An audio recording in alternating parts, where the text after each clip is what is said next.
দীর্ঘদিন ধরে ব্যাংকগুলোর ভঙ্গুর পরিস্থিতির পর ব্যাংকগুলো কিভাবে পুনরুদ্ধার হবে তা নিয়ে খোঁজ চলছিল নানা মহলে।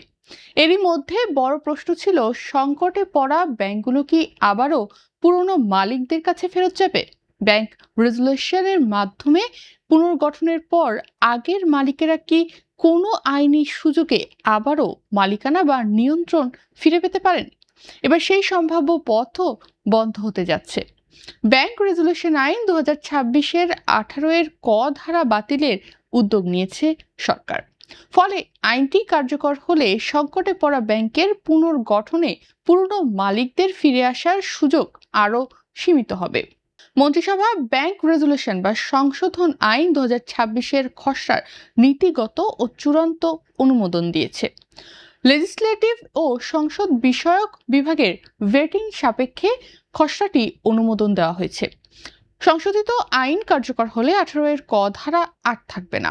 মূলত ব্যাংক রেজুলেশন ব্যবস্থায় কোনো ব্যাংক মূলধন ঘাটতি, তারল্য সংকট, দেউলিয়াত্ব বা অস্তিত্বের জন্য হুমকিস্বরূপ ঝুঁকিতে পড়লে আমানতকারীরা ও আর্থিক ব্যবস্থার স্বার্থে সেটিকে পুনর্গঠন, একীভূতকরণ, সম্পদ দায় হস্তান্তর কিংবা অন্য কোনো রেজুলেশন পদ্ধতির আওতায় আনা হয়।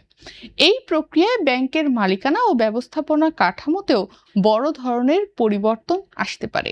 তবে ব্যাংক রেজুলেশন আইনে যুক্ত করা 18 ক ধারা প্রচলিত রেজুলেশন ব্যবস্থার বাইরে একটি বাজার ভিত্তিক বিকল্প সুযোগ তৈরি করেছিল।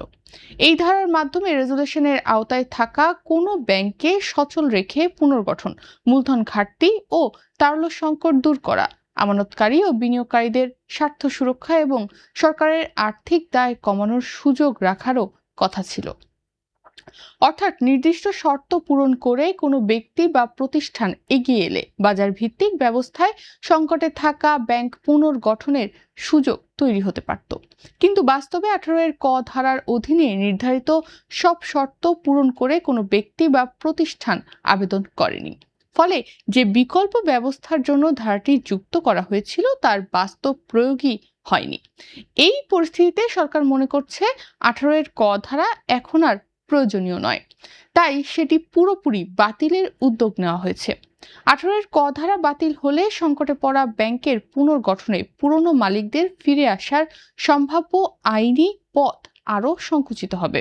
কারণ রেজুলেশনের মূল উদ্দেশ্য হচ্ছে ব্যাংকের পুরনো মালিকানা বা ব্যবস্থাপনা কাঠামো পুনর্বহাল করা নয়, বরং আমানতকারীকে সুরক্ষা দেওয়া, ব্যাংকিং ব্যবস্থায় আস্থা ফিরিয়ে আনা এবং আর্থিক স্থিতিশীলতা নিশ্চিত করা।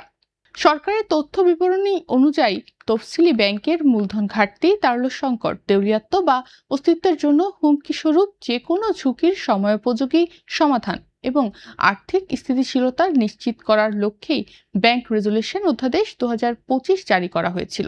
পরে সেটিকে আইনে রূপ দিতে জাতীয় সংসদে বিল উত্থাপন করা হয়।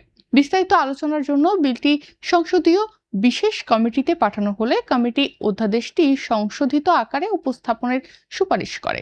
সেই সুপারিশের ভিত্তিতেই অধ্যাদেশের কিছু বিধান বিধিমালার মাধ্যমে বাস্তবায়নের জন্য পৃথক করা হয় এবং সরকারের আর্থিক দায়ভার, গ্রাহকদের স্বার্থ ও ব্যাংকিং খাতের বাস্তব পরিস্থিতি বিবেচনায় ব্যাংক রেজুলেশন আইনে নতুন 18 ক ধারা যুক্ত করা হয়। উদ্দেশ্য ছিল প্রচলিত রেজুলেশন পদ্ধতির পাশাপাশি একটি বাজার ভিত্তিক বিকল্প তৈরি করা। কিন্তু কোনো ব্যক্তি বা প্রতিষ্ঠান নির্ধারিত শর্তে আবেদন না করায় সেই বিকল্প ব্যবস্থা এখন বাদ করারই সিদ্ধান্ত হয়েছে।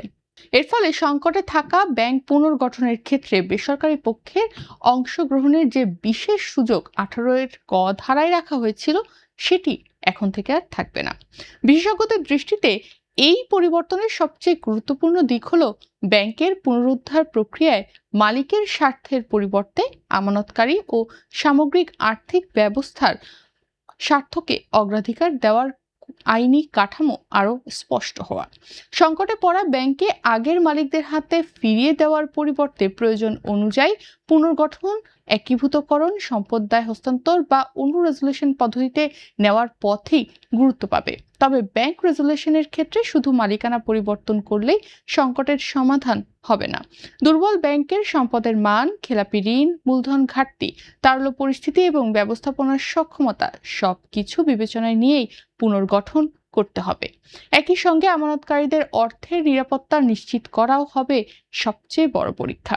সব মিলিয়ে ব্যাংক রেজুলেশন আইন 2026-এর 18 ক ধারা বাতিলের উদ্যোগ সংকটে থাকা ব্যাংকের ভবিষ্যৎ মালিকানা ও পুনর্গঠন প্রক্রিয়ায় গুরুত্বপূর্ণ পরিবর্তন আনতে যাচ্ছে। এর ফলে পুরনো মালিকদের ফিরে আসার সম্ভাব্য পথ আরও সংকুচিত হবে এবং ব্যাংক উদ্ধারের ক্ষেত্রে আমানতকারী, বিনিয়োগকারী ও সামগ্রিক আর্থিক স্থিতিশীলতার স্বার্থই অগ্রাধিকার পাবে। এখন দেখার বিষয়, আইনি কাঠামোর এই পরিবর্তন বাস্তবে সংকটে থাকা ব্যাংকগুলোর পুনরুদ্ধার কতটা কার্যকর করতে পারে।